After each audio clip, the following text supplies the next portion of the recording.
In the final months of World War II, as Europe lay in ruins and empires collapsed under the weight of their own atrocities, a new kind of war was born. One waged not on battlefields but in silence, through sealed files, intercepted transmissions, and buried evidence. The victors seized more than cities. They seized secrets, blueprints, scientists, entire histories rewritten or erased. Behind every official report lies another version, stamped classified, and locked away in forgotten archives. These are not myths or legends, but the fragments of something far colder. The war that never truly ended. Chapter 1. Operation Eclipse. The Hidden Reich's Escape Routes. By April 1945, the Third Reich was in its death throes.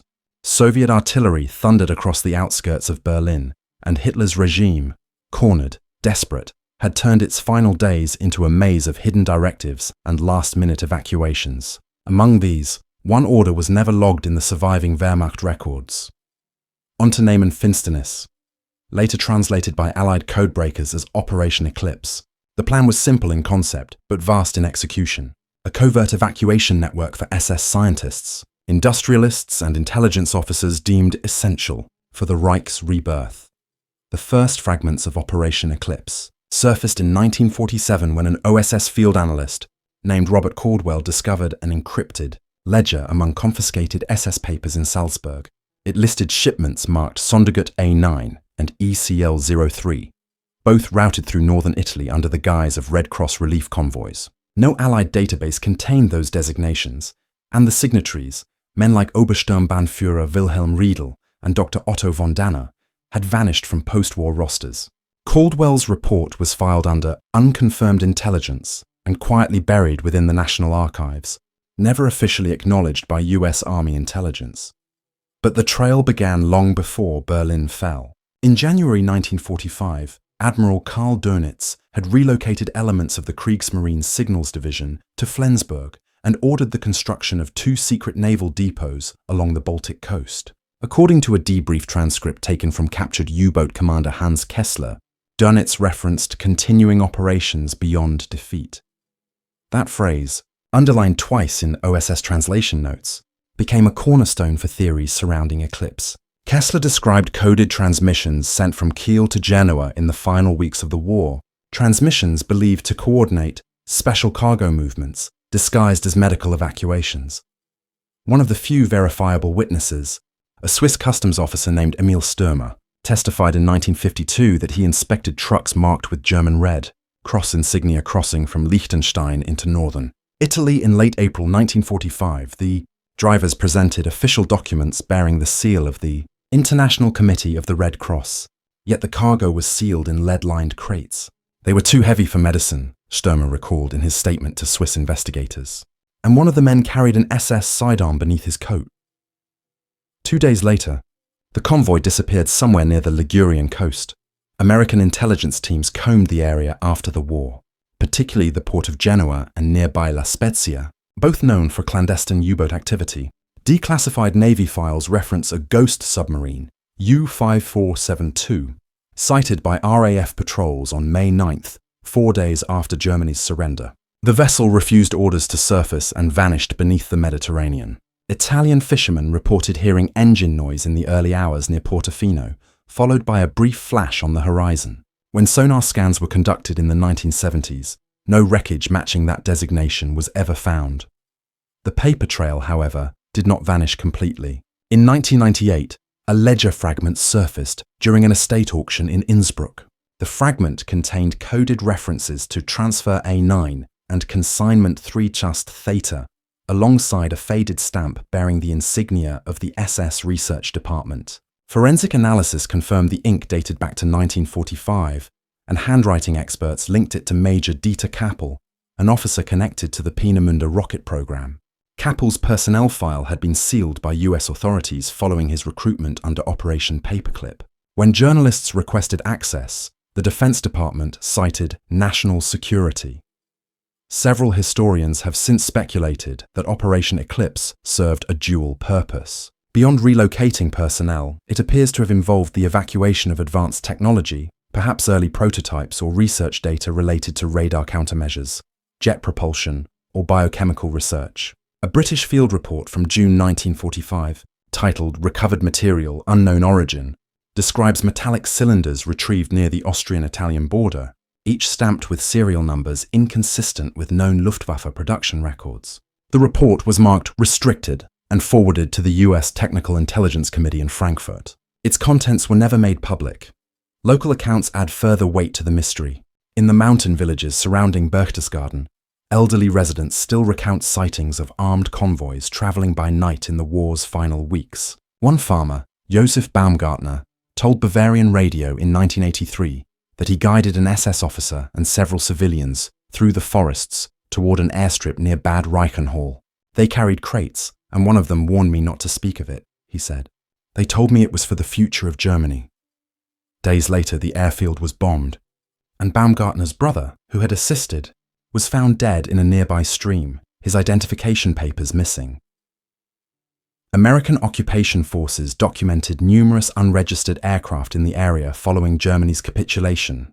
Colonel James Cartwright of the U.S. Army's Counterintelligence Corps wrote in his 1946 memorandum, multiple small-scale flights, presumed unauthorized, occurred between 6 to 12 May, cargo unknown, possible exfiltration of technical assets.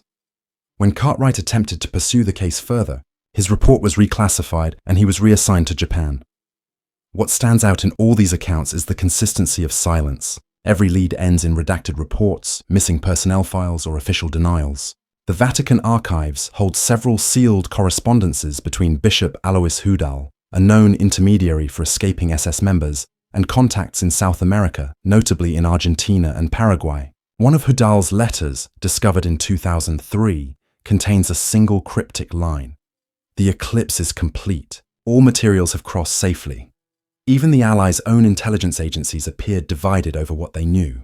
British SIS records suggest that MI6 monitored a covert post-war exfiltration corridor known as the Rat Line, originally designed to capture Nazi fugitives but later exploited to transfer select individuals westward in exchange for intelligence. Among those believed to have used the corridor was Dr. Hans Müller, a physicist who disappeared after surrendering to US forces in Austria.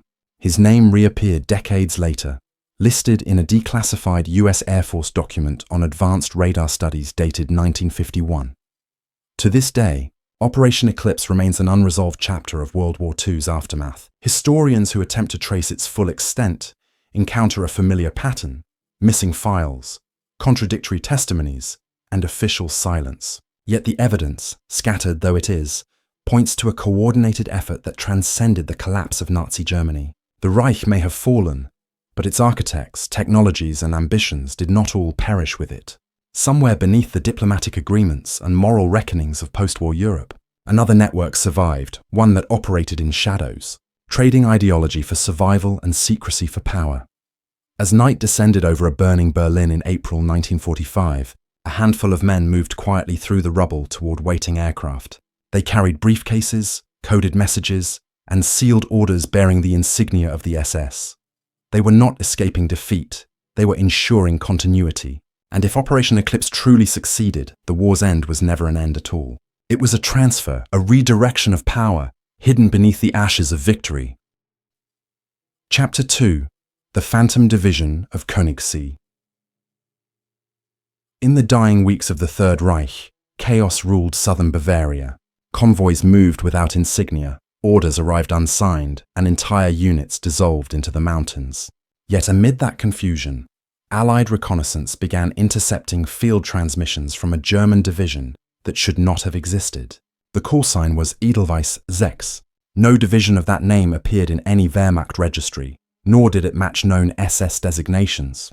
The signals originated near Königssee, a small glacial lake at the foot of the Berchtesgaden Alps, Hitler's former sanctuary and the heart of what would become one of World War II's most persistent mysteries, the so-called Phantom Division, the first Allied record of the unit, appears in an April 1945 intercept filed by British WWII service, operators stationed in northern Italy. A coded message, sent on a shortwave frequency typically used by Waffen-SS Logistics Corps, reported Edelweiss 6 securing perimeter, awaiting evacuation convoy, priority Schwarz.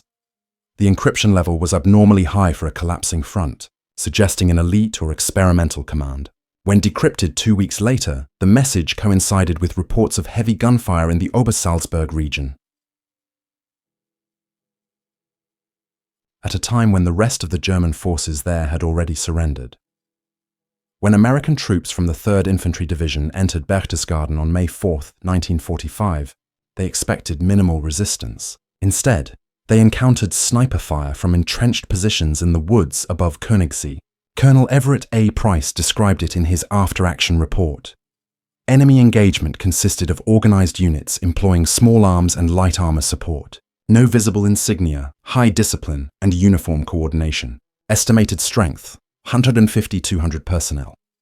The attackers withdrew into the forest after sustaining minimal casualties. None were captured. Price's report, marked confidential, Chaff Command, was never declassified until 1989. Eyewitnesses from local villages recalled strange activity during those final days. A woman named Marta Rieger, who was 16 at the time, later testified to German radio that she saw convoys moving along closed mountain roads at night. They wore no symbols, she said. They had trucks covered with black canvas and soldiers with foreign accents. One of them gave me a chocolate bar with Italian writing on the wrapper. Locals called them Die Schattenkämpfer, the shadow fighters, believing they were remnants of the SS trying to protect a hidden treasure or a high-ranking official escaping justice. Rumors of a secret installation near Königssee were not unfounded. The area already contained extensive tunnels beneath the Obersalzberg complex, constructed as bomb shelters and storage depots for the Nazi leadership. Post-war excavations revealed at least 3 unregistered shafts branching from known structures, each leading deeper into the mountains. American engineers noted evidence of scorched steel doors and intentional demolition. Curiously, the walls bore burn marks inconsistent with conventional explosives, suggesting the use of thermite or magnesium-based charges, materials typically reserved for destroying sensitive equipment. What were they trying to hide? One lead came from a captured German radio operator, Untersturmführer Klaus Brenner, interrogated by the US Counterintelligence Corps in June 1945. Brenner claimed to have served under an SS engineer named Standartenführer Erich Fahlmann, attached to a project codenamed Crystal Basis. According to Brenner, the division's true purpose was not defense, but containment, to guard a research cache evacuated from Peenemünde before it fell to Soviet hands. We had orders to protect the cargo until new command arrived, he said. They told us it was the Reich's future. Brenner's full testimony vanished from CIC archives before it could be entered into the official record. Only fragments survive in handwritten notes by the interrogating officer. The Soviet army, advancing from the east, also took a keen interest in Königssee. A 1946 NKVD memorandum discovered in Moscow's Central Archive decades later refers to German mechanized detachments operating independently in the Bavarian Alps, likely linked to unrecovered war materiel. Soviet scouts reportedly found melted metal residues and concrete vaults during a sweep of the area. The report was classified under File 47B Alpenfront, accessible only to top-level command. When compared to US intelligence reports, both describe identical coordinates within a kilometer radius of the lake's southern shore. In 1951, French mountaineers stumbled upon a sealed tunnel entrance while hiking above Königssee. The entrance was reinforced with steel plates and bore the faint outline of a Reichsadler emblem. The French authorities alerted the occupying US Army, but by the time a team arrived, the tunnel had been collapsed with explosives. Local rumor claimed that military trucks were seen leaving the site at night before the destruction. Whether these belonged to Allied engineers or another entity has never been confirmed. Decades later, the legend of the Phantom Division resurfaced when a German television crew filming a documentary on the Berghof ruins unearthed shell casings and a rusted tank track fragment in 1982. Ballistic analysis identified the ammunition as 7.992-133 Kurz, used in the Sturmgewehr 44, Germany's advanced assault rifle, but the head stamp bore an unfamiliar factory code. More alarmingly, metallurgical testing indicated post-1945 production. This discovery reignited speculation that remnants of the division may have survived and reformed under new aliases during the early Cold War. Further evidence appeared in 1994 when a sealed US Army file labeled Shad 2239 Königssee Incident was partially declassified. The document included aerial reconnaissance photos from May 12, 1945, showing faint track marks leading from the lake's southern tip into forested terrain, as well as an annotation reading, "Activity detected after formal surrender." Another note, in red pencil, stated, "No Allied units in area. Unknown affiliation." The rest of the file was redacted. Some historians have theorized that the Phantom Division was an improvised detachment of SS Foreign Volunteers. Veterans from the Charlemagne Division, the Latvian Legion, and Italian Black Brigades unified under a single command to protect research assets from Allied capture. Others suggest a more secretive motive, that they were the armed escort of scientists and materials linked to Germany's wartime experiments in advanced propulsion and radar countermeasures. If the latter is true, then their mission may have been a direct continuation of Operation Eclipse itself. In the late 1990s, divers exploring the depths of Königssee using sonar mapping equipment detected metallic anomalies beneath the silt, approximately 120 meters below the surface. The shapes were consistent with armored vehicles. Despite repeated requests, Bavarian authorities have never permitted excavation, citing environmental protection laws. Locals say that every spring, when the thaw loosens the ice, strange oil slicks rise briefly to the surface, evidence perhaps of something still resting.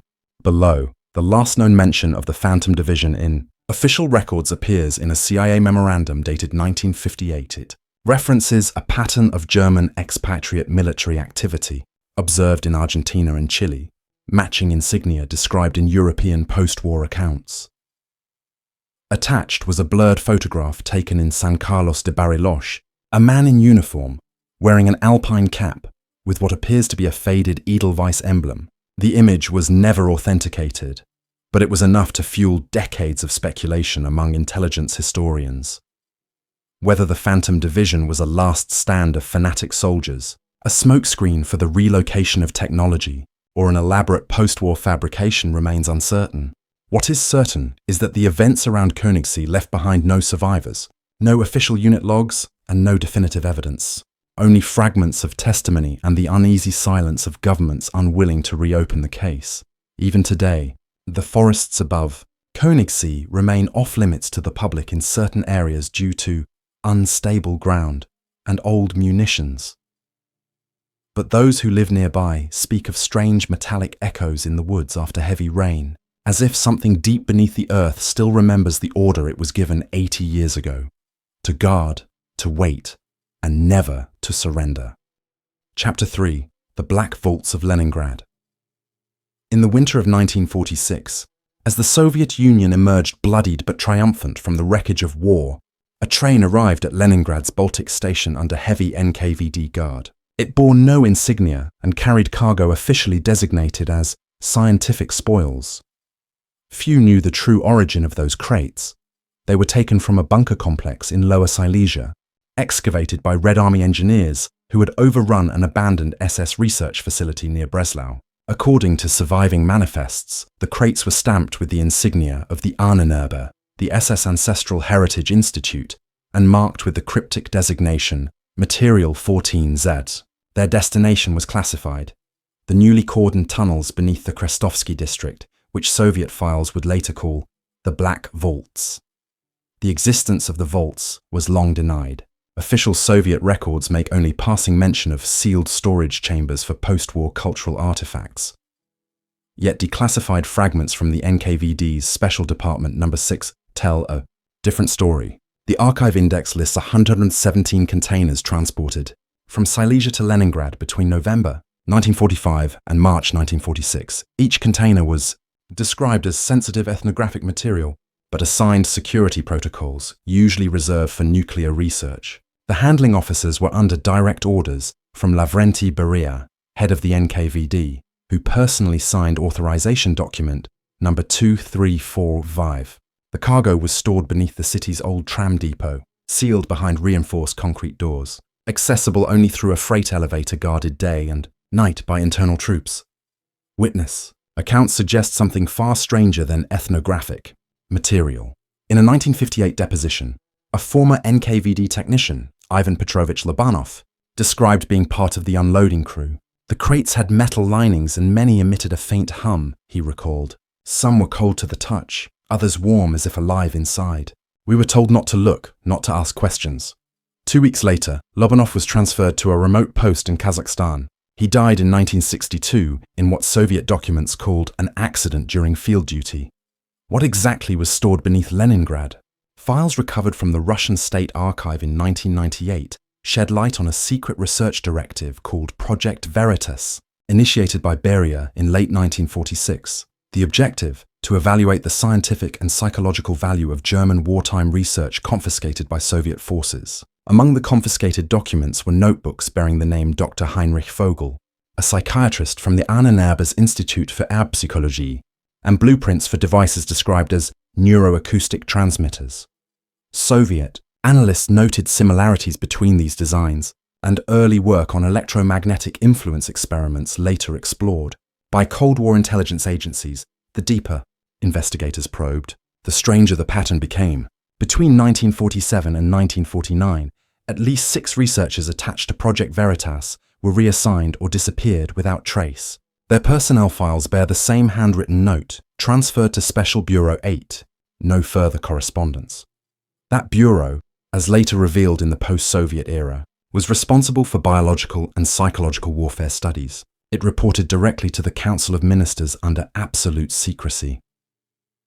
During the Leningrad blockade, the city's underground infrastructure had been heavily reinforced to protect civilians from artillery. Those same tunnels became the foundation for the vaults, which NKVD engineers expanded in 1946. Schematics discovered in 1992 detail 4 primary chambers, each accessible only through airlocked corridors. Chamber 4 was annotated, restricted, biochemical containment. Researchers believe this was where the bulk of material 14Z was stored. Radiation tests conducted in the early 2000s around Krestovsky Island detected elevated levels of lead and arsenic in groundwater, metals commonly used in wartime chemical containment. According to testimony from defected Soviet archivist Sergei Sokolov, the vaults were periodically inspected under Protocol Cherno 3. Sokolov described a massive steel vault door marked with both German and Cyrillic warnings. Gefahrstoff. Nicht öffnen and opasno dla жизни. Inside, he claimed, were hundreds of stacked containers, some still bearing Luftwaffe cargo stencils and Ahnenerbe runes. I saw symbols I didn't recognize, he told Finnish intelligence in 1994. Circles within triangles, almost like diagrams. Some crates had glass panels on the side, and you could see papers, maps, anatomical drawings, things preserved in wax. When asked why the materials had never been disclosed, Sokolov replied simply, they were afraid of what they might find. After Beria's arrest and execution in 1953, access to the Black Vault ceased entirely. A classified order from Nikita Khrushchev's administration directed the permanent sealing and liquidation of unauthorized archives. The entrances were filled with concrete and the internal schematics destroyed. Yet a handful of engineers involved in the process reported hearing metallic echoes and faint mechanical vibrations even after the chambers were flooded. One of them, Alexander Timoshenko, recorded in his private diary.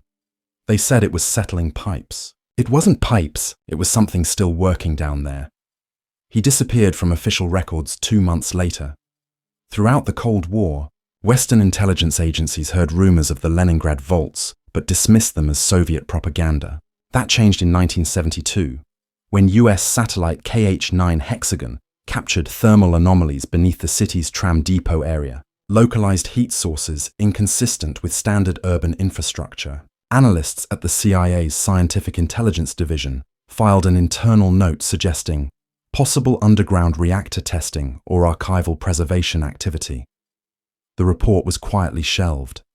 Then, in 1991, following the Soviet collapse, a small team of Russian historians gained access to sections of the Krestovsky tunnels under the guise of municipal maintenance. Video footage later leaked to foreign media shows narrow corridors, rusted bulkheads, and fragments of German labeling embedded in concrete.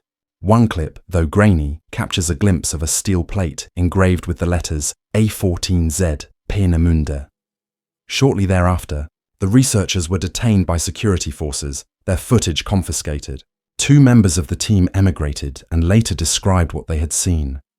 A labyrinth beneath the city, half flooded, smelling of oil and decay, and deeper within, a chamber lined with identical metal crates, some open, some empty.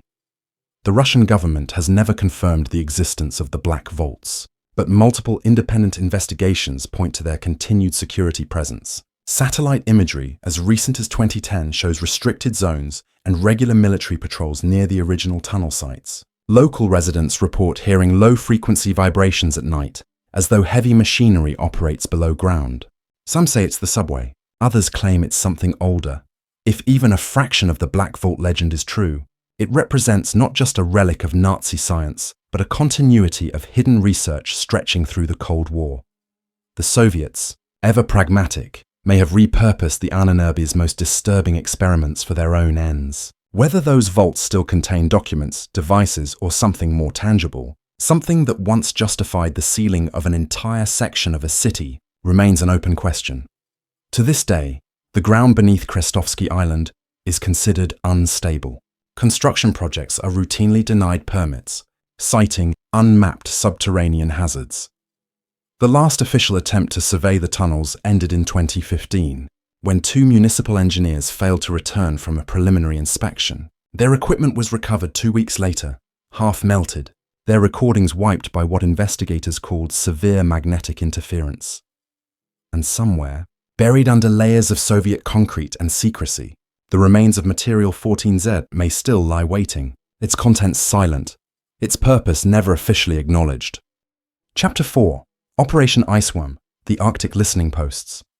In the early 1960s, while the world watched the great powers face off in Berlin and Cuba, a quieter confrontation unfolded beneath the Arctic ice. Officially, Operation Iceworm was an American military project designed to test the feasibility of deploying nuclear missiles under Greenland's ice sheet. Unofficially, according to declassified cables and testimony from Cold War engineers, it was a cover for something far older, an attempt to locate and study remnants of Nazi meteorological outposts abandoned since 1945, outposts that appeared to have continued transmitting long after the Reich had fallen.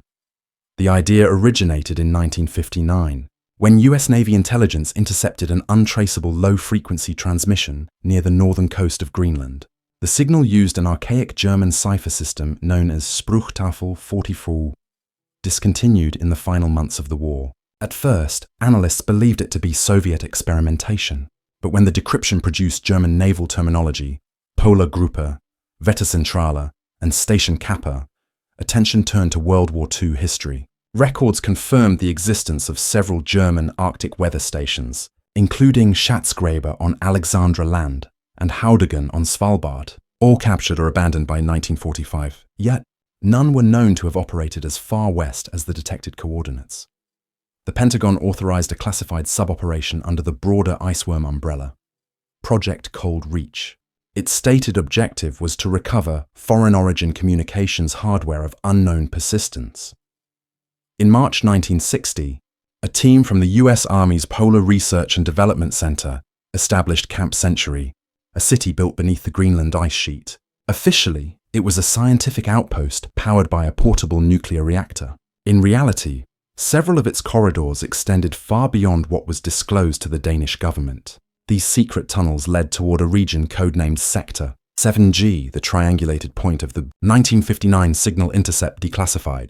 Reports from 1996 reveal that by late 1961, seismic teams operating out of Camp Century detected artificial cavities beneath 300 meters of ice, consistent with structures built in the 1940s. A reconnaissance team led by Major Thomas J. Havelock was deployed via Snowcat convoy to investigate. What they found, according to a heavily redacted field journal later recovered from Havelock's estate, was a man-made vault, reinforced with German signage still intact. The entrance bore the faded words Wetterstation Thule Nord, a designation absent from all known Kriegsmarine records. Inside, the chamber contained rusted generators, collapsed bunk beds, and stacks of sealed metal canisters stamped with Luftwaffe Eagle insignia. But among the debris lay something far stranger, a radio transmitter still intact, its components humming faintly, though no power source was visible. The equipment bore modifications unknown to wartime German design, incorporating materials later identified as early synthetic ceramics. technology unavailable before 1949. Havelock's notes mention an inscription etched into the device casing: Sigma frequens, nicht stören. Disturbed frequency, do not interfere. The team extracted several items and returned to Camp Century, where the artifacts were crated and flown to Wright-Patterson Air Force Base in Ohio. Within 2 weeks, all members of the mission were reassigned to separate posts. Major Havelock was reported missing in a snowstorm the following month. His body was never found. By 1963, Danish officials had begun questioning the real purpose of Camp Century. A diplomatic cable from Copenhagen expressed concern over unreported subglacial operations and military tunneling exceeding the agreed perimeter. Washington denied any hidden agenda, citing environmental research. Behind closed doors, however, the U.S. Army Corps of Engineers was expanding its underground network toward additional signal anomalies detected along Greenland's northeast rim. Declassified U.S. Air Force Signal Corps reports describe repeating transmissions on frequency band 17.3 MHz, unregistered, non-Soviet origin, originating from beneath the ice shelf itself. As Operation Iceworm evolved, so did its secrecy. Personnel rotations were shortened to 6 weeks. Those who completed a full tour underwent post-deployment medical screenings.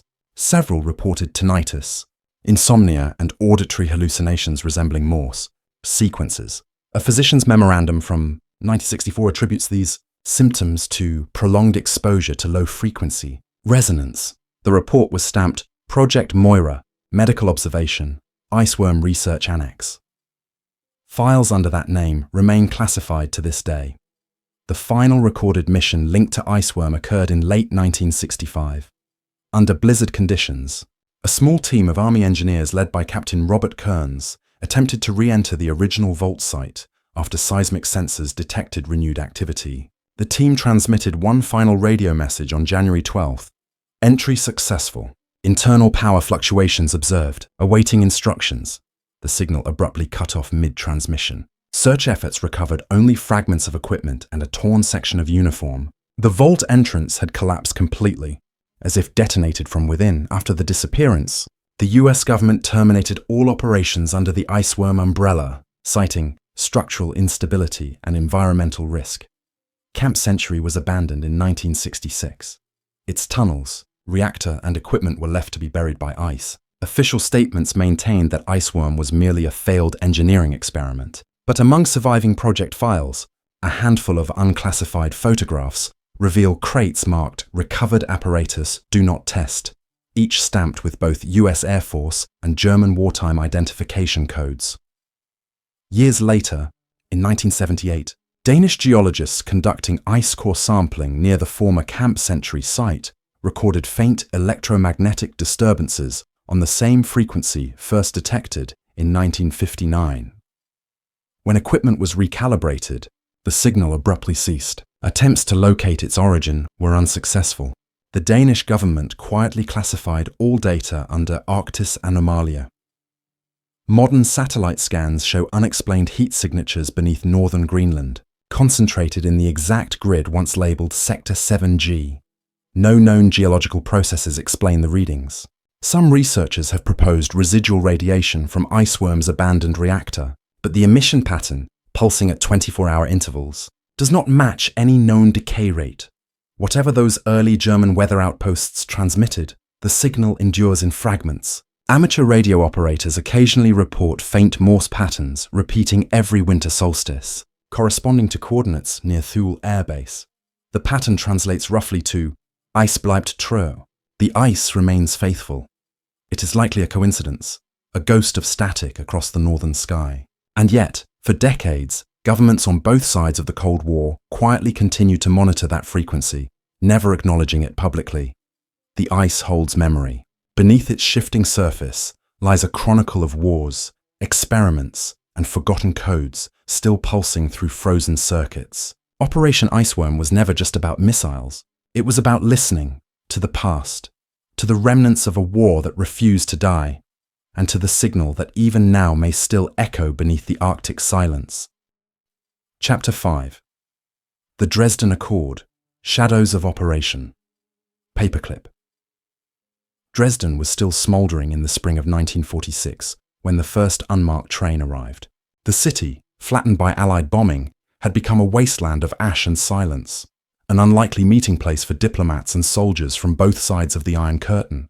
Yet, according to intercepted communications between the OSS and the Soviet MGB, it was here that a clandestine negotiation took place, one that would shape the scientific balance of the post-war world. Its name was never written in any official treaty, but among intelligence historians it became known as the Dresden Accord. Officially, the Allies were racing to secure German scientists before the Soviets could. The Americans called their recruitment program Operation Paperclip. The Soviets had their own equivalent, WWII, both publicly aimed to extract technological expertise for reconstruction and research. But deep within the ruins of Dresden, a shadow arrangement unfolded that blurred the line between enemy and ally. Newly surfaced memoranda from 1946, declassified only in fragments, describe an unsanctioned exchange of personnel and research materials between Western and Soviet representatives, facilitated by remnants of the German Wissenschaftlicher Stab, the scientific staff that once reported to the Reich Ministry of Armaments. A British field attaché, Captain Leonard Hughes, recorded the first hint of the deal in his private notebook on March 18, 1946. Rumours of joint Allied conference, location Dresden rail sector, objective, division of German assets, Soviets sending Dr. Mikhailov, Americans sending Colonel Peterson, unclear if authorized. Days later, US intelligence intercepted a Soviet dispatch marked Priorität 1 Mond, confirming that an exchange of technical dossiers was scheduled for the 22nd, under mutual discretion. What was exchanged, and why Dresden was chosen, remains uncertain. Yet the city's devastation provided ideal cover, a no-man's land where secrecy was easier to preserve than law. According to a fragmentary OSS after-action report, the meeting took place inside the cellar of the former Reichsbank branch on Waisenhausstrasse. Witnesses later described crates of documents, scientific instruments, and sealed metal cylinders being offloaded from both Soviet and American trucks. The operation lasted only a few hours, ending before dawn. The report's final entry reads, "All parties satisfied. Transition complete. Paperclip contingency to proceed." The pages that might have explained what transition meant were removed before the file reached Washington. In the following months, several German scientists believed to have perished during the war reappeared, under new names, new nationalities, and new employers. Dr. Ernst Gehlen, a physicist linked to radar countermeasure research, resurfaced in the Soviet Union's newly formed Institute No. 88 France, working on missile telemetry. Meanwhile, his former assistant, Dr. Carl Ritter, appeared in the US under the alias Charles Reed, consulting for the Air Materiel Command in Dayton, Ohio. Both men's wartime files list them as deceased, their death certificates signed in Dresden. A classified CIA memorandum from 1952, uncovered during a Senate inquiry decades later, references Dresden documentation recovered by Army G2, unverified Soviet signatures, 1946. The memo's author Alan Dulles wrote, "Evidence suggests a bilateral understanding reached concerning division of technical intelligence materials.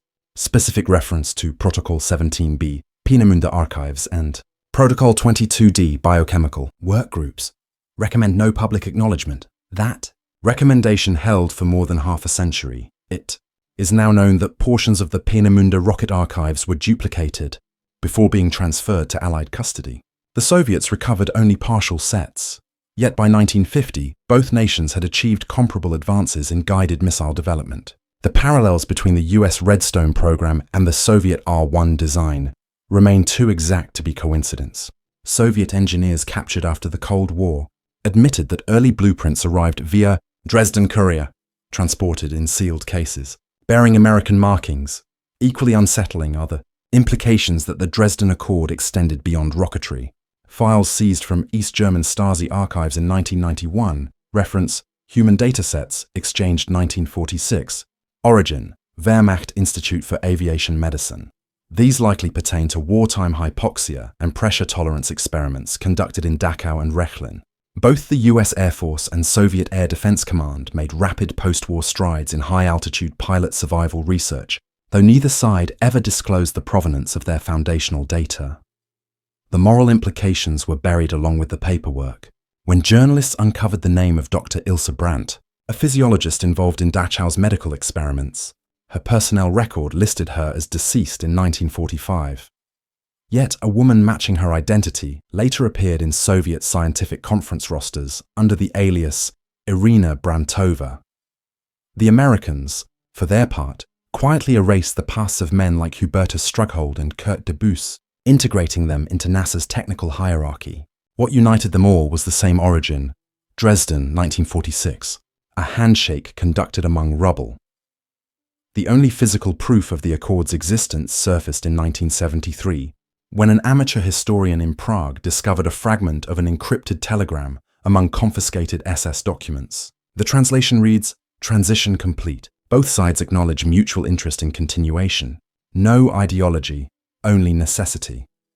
The telegram was signed with the initials RG. Some believe this refers to Reinhard Gehlen, former head of German army intelligence, who later became a key asset in the formation of West Germany's BND with CIA backing. His network's reach into both Soviet and American post-war structures remains one of the most contentious subjects in intelligence history. What the Dresden Accord accomplished, beyond redistribution of knowledge, was the quiet normalization of collaboration between former enemies. The same nations that had incinerated the city were now cooperating within its ruins, dividing not just weapons but ideologies, an exchange of ethics for expediency. The line separating victor from vanquished blurred beneath the fluorescent lights of makeshift conference tables and typewritten memoranda stamped "secret." To this day, official archives in Washington and Moscow acknowledge no meeting in Dresden between Allied and Soviet officials in 1946. Yet the patterns are unmistakable. Scientific developments, personnel transfers, even shared terminology in early Cold War research papers, all trace back to the silent agreement forged amid the rubble. No one signed the Dresden Accord. No one needed to. Its terms were written in omission, in what both sides agreed never to record. When the last survivors of those negotiations died, their testimonies went with them. But the documents remain, redacted, fragmented, scattered across archives that still deny they hold them. And in the ruins of Dresden, under layers of reconstruction, ground-penetrating radar has identified sealed cellars untouched since 1945. Excavation is prohibited, officially due to structural instability. Unofficially, local researchers whisper of lead-lined crates still resting in the dark, marked only with numbers and a single stamped phrase in English and Russian alike. Property of the Allied Research Directorate. 1946. The world rebuilt itself on the ashes of Dresden, but the ghosts of that bargain still flicker in every missile launch, every research grant, every quiet collaboration that values discovery over accountability. The Accord proved one thing beyond question, that victory in war is never final, only transferred, and that some truths were meant to stay buried, sealed in the vaults beneath a city that was burned twice, once by fire and once by secrecy. The war never truly ended, it only changed its uniform.